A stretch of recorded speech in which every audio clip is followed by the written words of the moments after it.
তারপরে প্রশ্নটি ছিল যে হালাল বিয়ের ভেতর দীর্ঘস্থায়ী ফ্রাস্ট্রেশন ইত্যাদি ডেভেলপ করেছে, মানে এটা আসলেই হতেই পারে। আমরা এখন যে বিষয়টি আপনাদেরকে একটু বলতে চাই তাহলে যে আমরা আমাদের ধরুন মানে শারীরিক এবং মানসিক ঘনিষ্ঠতা, এটা কিন্তু বিয়ের অন্যতম প্রধান একটা উদ্দেশ্য। এখানে বড় সমস্যা কি জানেন, আমরা এটাকে মূলত আমরা ধামাচাপা দিয়ে রাখতে চাই। ফলশ্রুতিতে এখানে বড় ধরনের ফ্রাস্ট্রেশন ইত্যাদি ইত্যাদি ডেভেলপ করে। এটা বিভিন্ন কারণ হতে পারে, যেমন ধরুন আপনি মানে আপনার স্বামীর ব্যাপারে বা আপনার স্ত্রীর ব্যাপারে আপনি যে সকল তথ্যগুলো পাচ্ছেন এগুলো সঠিক না, বা আপনি তাকে যেরকম ভাবছেন এরকম না। এবং দাম্পত্য জীবনে ধরুন আপনার এক্সপেকটেশন অনেক অনেক বেশি, প্রত্যাশা অনেক অনেক বেশি, অথবা ধরুন আপনার স্বামীর অথবা আপনার স্ত্রীর শারীরিক কোনো ইস্যু আছে, যে ইস্যুটি হয়তো আপনি একেবারেই বুঝতে পারেন না। ইত্যকার কারণে হতে পারে যে আপনাদের যে বনিবনা বা ইত্যাদি কোনোভাবে হচ্ছে না, অথবা তার ধরুন লাইকিংগুলো একটু অন্যরকম, আপনি ওটাকে আপনার মতো করে আপনি মানিয়ে নিতে পারছেন না। এখন তাহলে করণীয় কি? এই যে ফ্রাস্ট্রেশন হলে তো আপনার সত্যিকার অর্থে দুজনে কেউই ভালো থাকবেন না। তাহলে আপনাদের করণীয় হচ্ছে একজন আরেকজনের সাথে ওপেন হয়ে যান, একেবারে স্পষ্ট করে আপনাদের কথাগুলো একেবারে বলা শুরু করে দেন। এবং 2 নম্বর যেটা বলছি, ধর যে মানে মুসলিম ফ্যামিলি কাউন্সেলিং বা ফ্যামিলি মানে পরামর্শ কেন্দ্র এরকম অনেক জায়গা আছে, সেখানে আলেমরা যেগুলো পরিচালনা করে এরকম কোনো একটা জায়গায় যান। 3 নম্বর হচ্ছে যে হারাম বিকল্প, এটা আপনাদেরকে মাথায় রাখতে হবে যে হারাম বিকল্প এটা কোনোদিনই সমাধান না, বরং হালালের মধ্যে বারাকা আছে। আপনার স্বামী বা আপনার স্ত্রী আপনার জন্য বারাকায়ের কারণ, অতএব তার সাথে অনেক ইজি হয়ে যান। তার অনেক বড় বড় সমস্যা থাকতে পারে, কিন্তু ছোটোগুলোকে আপনি প্রথম থেকে ওভারলুক করা শুরু করে দেন এবং বড়গুলো সমাধানের জন্য তাকে কাউন্সেলিং করা শুরু করে দেন। ইনশাআল্লাহ এতে আপনারা স্বাভাবিক অবস্থায় চলে আসতে পারবেন ইনশাআল্লাহ।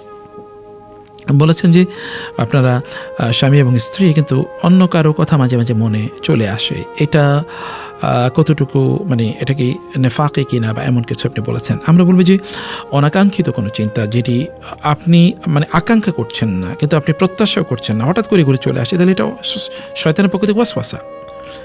এটা শয়তানের পক্ষ থেকে ওয়াসওয়াসা। আপনি যদি এটাকে খুবই ঘৃণা করেন, অপছন্দ করেন, যেমন আগে আমরা যেটা বলেছি, তাহলে এটা গুনার কারণ হবে না। কিন্তু যদি আপনি ইচ্ছাকৃতভাবে কাউকে নিয়ে ফ্যান্টাসি করেন, যেমন আপনি সোশ্যাল মিডিয়াতে কোনো একটা মহিলার ছবি দেখেছেন বা কোনো একটা পুরুষের ছবি দেখেছেন, সিনেমাতে নাটকে কোনো একটা নায়ক নায়িকাকে দেখেছেন, তার মতো করে এবার নিজের কাউন্টার পার্টকে অথবা নিজের সঙ্গীকে, জীবন সাথীকে আপনি সেরকম মনে করছেন, এবং পুরনো কোনো সম্পর্ক, এরকম কোনো সম্পর্কের ক্ষেত্রে আপনি রোমান্টিক ভাবে তাকে নিয়ে চিন্তা করেন, রোমান্টিসিজমে আপনি ডুবে গিয়েছেন, তাহলে এটা অবশ্যই গুনার দরজা খুলে দেয়, উন্মুক্ত করে দেয়।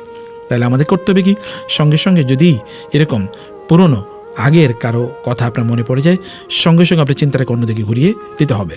2 নম্বর হচ্ছে যে ওই ব্যক্তির, ওই নারী অথবা পুরুষের যত ধরনের প্রোফাইল আছে সব আপনার একেবারে ডিলিট করে দিতে হবে, আপনার ডিভাইসগুলো থেকে একেবারে ডিলিট করে ফেলতে হবে, তার মোবাইল নাম্বার, ঠিক আছে, এরকম সব কিছু ডিলিট করে ফেলতে হবে। 3 নম্বর হচ্ছে আপনার নিজের দাম্পত্য জীবন, আপনাদের পারিবারিক জীবনটাকে আরও শক্তিশালী করার জন্যে আপনি কিছু প্র্যাকটিক্যাল স্টেপ নেন। যেমন এর আগে আমরা যেগুলো বলেছি, একটু ছোটো ছোটো এহসান করা, একটু সময় দিয়ে একটু কথাবার্তা বলা, তার জন্য একটু হালকা গিফটের ব্যবস্থা করা, তার মানে ছোটো ছোটো প্রবলেমগুলোকে ওভারলুক করা, এগুলোই সত্যিকার অর্থে আমাদেরকে ভালো মানুষে পরিণত করবে। আমরা সলিউশন তো ইসলাম আমাদেরকে দিয়ে দিয়েছে, আমরা সেই সলিউশনের দিকে যদি এগিয়ে যাই তাহলে আল্লাহ সুবহানাহু ওয়া তাআলা আমাদেরকে অবশ্যই বারাকা প্রদান করবেন ইনশাআল্লাহ। আল্লাহ তাআলার কাছে আমরা সেই বারাকা প্রত্যাশা করি, আল্লাহ সুবহানাহু ওয়া তাআলা যেন আমাদেরকে বারাকা দিয়ে ভরপুর করে দেন, আল্লাহুম্মা আমিন। তারপরে প্রশ্নগুলো হলো যে বাচ্চা হওয়ার পর বুঝলাম আমি আদৌ বাচ্চা সামলাতে পছন্দ করি না, মাঝে মাঝে নিজ সন্তানকেই বোঝা মনে হয়, এটা কি ভয়ঙ্কর কোনো গুনাহ? মানে এসব প্রশ্ন প্রায় পারিবারিক। আচ্ছা, তারপরে বলেন যে আমি আমার নিজের রূপ, গায়ের রং, শরীরকে খুব ঘৃণা করি, আয়না তাকালেই নিজেকে অভিশাপ দিতে ইচ্ছা করে, ইসলাম এই প্রসঙ্গে কি বলে? আচ্ছা, তারপরে প্রশ্ন, আমার অতীত জীবনে এমন কিছু পাপ আছে যেগুলো কাউকে বলতে পারছি না, যেমন গর্ভপাত, বরং হারাম রিলেশন, এরকম। ইন্নালিল্লাহ। আল্লাহ কি কখনো সত্যি সত্যি এগুলো ভুলে যান? মাফ করে দেবেন? আচ্ছা, তারপর আমার মনে হয় পরিবারকে খুশি রাখার চাপে আমি নিজেই হারিয়ে যাচ্ছি, সবাইকে খুশি রেখে কি আল্লাহকে খুশি করা সম্ভব? আমি নামাজ পড়ি, দাঁড়িয়ে রাখি, আচ্ছা, অথবা ধরুন হিজাব করি, তবে ঘরে অত্যন্ত রাগী, চিৎকার করি, নিজেকে ভয়ঙ্কর, ডাবল স্ট্যান্ডার্ড মনে হয়, আমি কি মুনাফিক? মানে ভয়াবহ পরিস্থিতি। আসলে এগুলো সবই অনেকটাই মানসিক রোগ, আমরা আগেও এই কথাটি বলেছি। মানে আপনি যদি নিজের সন্তানকে বোঝা মনে করেন তাইলে কি, এটা কি কারণে হয়? ধরুন আপনার প্রচণ্ড পরিমাণ ক্লান্তি, আপনার ডিপ্রেশন নিজের মধ্যে কাজ করছে, কোনো ধরনের সাপোর্ট আপনি পান না, এইরকম কারণে কিন্তু মানুষের মাঝে এমন অনুভূতি তৈরি হয় যে আপনার বাসায় আপনার বাচ্চা লালন পালন করতে গিয়ে আপনি আপনাকে সাপোর্ট করার মতো এখানে কাউকে আপনি খুঁজে পাচ্ছেন না। ব্যাপারটা কি এরকম লেভেলের কিনা যে কেউ আপনাকে সাহায্য করার মতো কোনো মানুষ আপনি খুঁজে পাচ্ছেন না। আপনি ধরুন কোনো কারণে খুব ডিপ্রেশনের মধ্যে আছেন, খুবই হতাশার মধ্যে কোনো কারণে আপনি আছেন, তাই না? অথচ আপনি খুবই অনেক কাজের কারণে আপনি বার্ন আউট যেটাকে বলা হয়, খুবই একবারে ক্লান্ত অবস্থায় আপনি আছেন। এগুলো যদি আপনার মাঝে থাকে তাহলে এইটা সত্যিকার অর্থে আপনাকে এখন যেই বাচ্চা লালন পালন করা এর ক্ষেত্রে আপনার যেই রিজার্ভেশন তৈরি হয়েছে এটা এই সকল কারণে হয়। তো এটা কিন্তু আপনি আপনি অবহেলার কারণে করেছেন, ব্যাপারটা কিন্তু এরকম না, ভিতর থেকে আপনার নিজের ক্লান্তির কারণে হয়তো আপনি এরকম করছেন। তাহলে এখন আপনি দেখবেন যে ইসলাম কিন্তু সন্তানকে আপনাদের জন্য আমাদের জন্য নেয়ামত হিসেবে বলেছে, আবার ফিতনা তাদের প্রতি যথাযথ দায়িত্ব পালন করতে পারছে কিনা এটাও কিন্তু আল্লাহ বলছে এর মধ্যে পরীক্ষা, আবার এটা নেয়ামত। কারণ আপনি যদি একটা দিনদার সন্তান তৈরি করতে পারেন তাহলে দিনদার সন্তানের কারণে আপনি কিয়ামত পর্যন্ত সওয়াব পেয়ে যাবেন, তাই না? তাহলে এই ক্ষেত্রে আমাদের করণীয় কি? আমরা এই ক্ষেত্রে কয়েকটি করণীয় বলছি, একেবারে প্র্যাকটিক্যাল। এক নম্বর হচ্ছে যে আপনি সাপোর্ট সিস্টেমটা ডেভেলপ করুন। যেমন আপনার স্বামী আপনাকে সাহায্য করছে, আপনার পরিবারের যেমন আপনার মা আপনাকে সাহায্য করছে, অথবা ধরুন আপনার শাশুড়ি আপনাকে সাহায্য করছে, ননদ সাহায্য করছে, ছোট বোন আপনাকে সাহায্য করছে, এরকম বা আপনার ছোট সন্তানরা বা বড় সন্তানরা আপনাকে সাহায্য করছে, এরকম একটা জিনিস আপনাকে ডেভেলপ করতে হবে। এরপর হচ্ছে যে আপনি প্রয়োজনে আপনি কোনো একজন ফ্যামিলি কাউন্সিলিং, যেটা আমরা এর আগে বারবার বলছি যে এই কাউন্সিলিং নেওয়া দরকার, কারণ এখন এমন অনেক নতুন প্রবলেম আছে যে প্রবলেমগুলো কাউন্সিলিংয়ের মাধ্যমে সমাধান করা সম্ভব। এবং 3 নম্বর হচ্ছে যে শিশুর হক কিন্তু এটা ফরজ, এটা নামাজ রোজার মতোই, অতএব এটাকে ইগনোর করার কোনো সুযোগ একেবারেই নাই।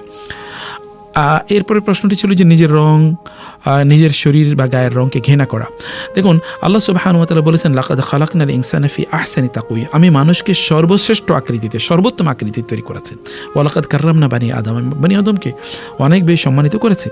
অতএব এটি আপনার নিজকে আপনি ঘৃণা করার তো কোনো কারণ নাই, আল্লাহ তাআলা আপনাকে শ্রেষ্ঠ করে বানিয়েছেন। আর গায়ের রঙের উপর তো কোনো কিছু নির্ভর করে না। কিন্তু আনফর্চুনেটলি আমাদের এই যে সেলফ হেইট, আত্মঘৃণা, এটা সমাজে ধরেন কালারিজম, বিভিন্ন কালারের প্রতি হেইট ফর কালার, বিভিন্ন ধরনের রঙকে ঘৃণা করা হয়, ব্ল্যাক অথবা নিগ্রো এরকম, অথবা ধরনের বডি শেমিং এর কারণে যে তুমি অনেক মোটা। আমি সেই দিন দেখেছি যে ইউনিভার্সিটিতে, কোনো একটা ইউনিভার্সিটিতে যেন 120 কেজি ওজনের একটা ছেলে সে আত্মহত্যা করেছে, কারণ সবাই তাকে ওইরকম একেবারে কি বলে এটাকে স্থূল বডি, তো তাকে খুব বডি শেমিং করতো, তাকে খুব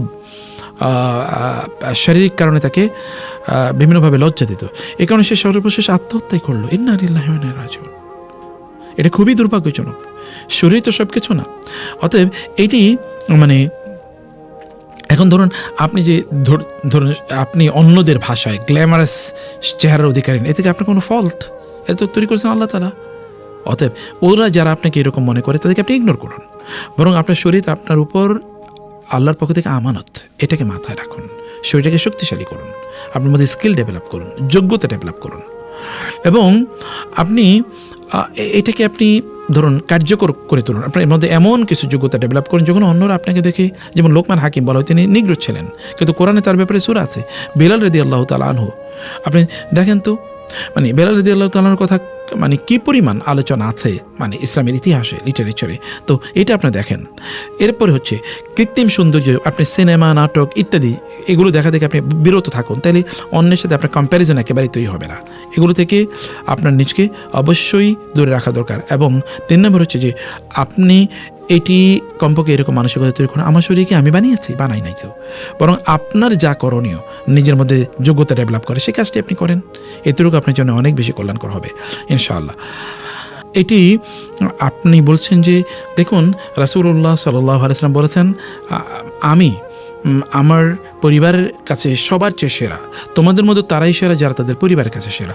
অতএব পরিবারের কাছ থেকে আপনার সার্টিফিকেট নেওয়া দরকার যে আপনি তাদের কাছে সেরা কি না। 2 নম্বর হচ্ছে যে বাইরে খুবই সস্নেহ, ঘরে একেবারে কঠিন, এটা একটা বড় ধরনের ওয়ার্নিং সাইন আপনার জন্যে। কীভাবে আপনি আসলে একটা বিপদের মুখে আছেন, কিন্তু তার আপনি মোনাফেক হয়ে গেছেন, ব্যাপারটা এরকম না, বরং আপনি নিজেকে তওবা করুন এবং আপনি নিজকে ফিরিয়ে নিয়ে আসার চেষ্টা করেন, তাহলে কী করবেন? এর মধ্যে এক নম্বর হচ্ছে যে রাগ কী কারণে হয়, এই বিষয়গুলো আপনি একটু আইডেন্টিফাই করুন এবং ওগুলো থেকে আপনি নিজকে দূরে রাখার চেষ্টা করুন। 2 নম্বর হচ্ছে যে রাগ উঠলে ইসলাম কী বলেছে, আপনি উজু করবেন, আপনি মানে জায়গা পরিবর্তন করবেন, আপনি ধরুন আউযুবিল্লাহি মিনাশ শাইতানির রাজিম পড়বেন, আপনি মানে অবস্থান পরিবর্তন করবেন, দাঁড়ানো থাকলে বসা, বসে থাকলে শোয়া, এরকম কাজগুলো আপনি করবেন। এগুলো তো সুন্নাহ প্র্যাকটিস করলে সুন্নাহর বারাকায় এগুলো আল্লাহ তাআলা আপনি দূর করে দেবেন। এবং 3 নম্বর হচ্ছে যে অ্যাঙ্গার, মানে রাগ নিয়ন্ত্রণ সংক্রান্ত বিভিন্ন ধরনের থেরাপি বা বিভিন্ন ধরনের আপনার ইমানি সাপোর্ট সিস্টেম পাওয়া যায়। আপনি বিভিন্ন জায়গায় যারা এগুলো নিয়ে কাজ করে এরকম কোনো আলেমের সাথে সাক্ষাৎ করলে তিনি আপনাদেরকে এই বিষয়ে অবশ্যই তিনি গাইড করবেন ইনশাআল্লাহ।